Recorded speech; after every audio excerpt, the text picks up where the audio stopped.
નમસ્કાર મિત્રો, ગુજરાત ન્યૂઝમાં તમારું સ્વાગત છે। જાણીએ આજના સમાચાર। મિત્રો, તાજેતરમાં જ દિલ્હીમાં અનેક સ્કૂલોને બોમ્બ બ્લાસ્ટ કરી ઉડાડી દેવાની ધમકી અપાયા બાદ હવે અમદાવાદની પણ કેટલીક સ્કૂલોને બોમ્બ બ્લાસ્ટ દ્વારા ઉડાડી નાખવાની ધમકીથી જ હડકંપની મચી ગયો છે।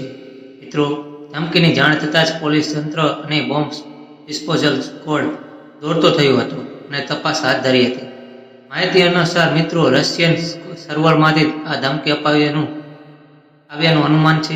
ઉલ્લેખનીય એ છે કે આવતીકાલે લોકસભાની ચૂંટણી માટે ગુજરાત સહિત અમદાવાદમાં પણ મતદાન યોજાવાનું છે, ત્યારે કેટલીક સ્કૂલોમાં પણ મતદાન મથકો ગોઠવાયા છે। મિત્રો, જેને લીધે જ આવી ધમકીથી પણ હવે પોલીસ તંત્ર દોડતું થઈ ગયું છે અને લોકોમાં ડરનો માહોલ જોવા મળી રહ્યો છે।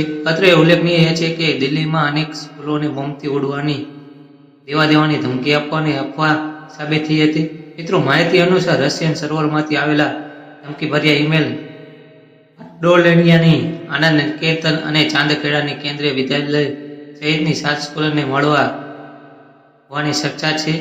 આ મામલે તપાસ શરૂ કરી દેવામાં આવી છે। મિત્રો, પોલીસ તંત્ર અને બોમ્બ સ્ક્વોડ ઘટના સ્થળે ખસી જઈ તપાસ હાથ ધરી રહ્યા છે। મિત્રો, આવી જ માહિતી માટે ચેનલને સબસ્ક્રાઇબ અને વિડીયોને લાઈક કરજો। મિત્રો, ધન્યવાદ।